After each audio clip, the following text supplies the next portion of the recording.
Upanor PEX pipe. We're out of pipe. Gotta get these guys to work.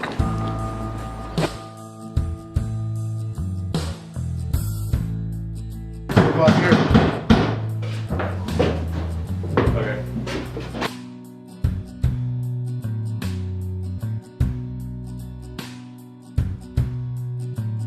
This more over here, buddy.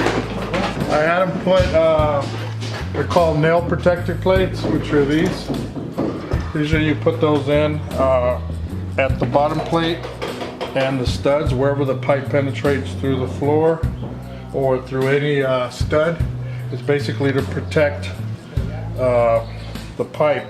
For example, if we were to put one here, it's to protect the pipe so when they go drywall, when they're driving screws or either nailing the studs, they won't be able to nail right wherever it's protected. For example, if I put one here, if they're nailing, as soon as you get to this point, it's not going to nail. Nothing like homemade food for lunch.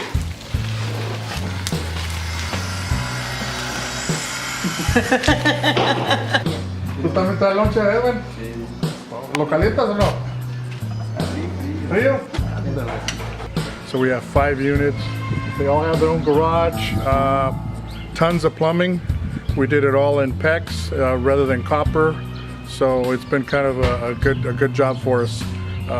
We've got about another week to complete. We're running a tight schedule here, so this is how we do it.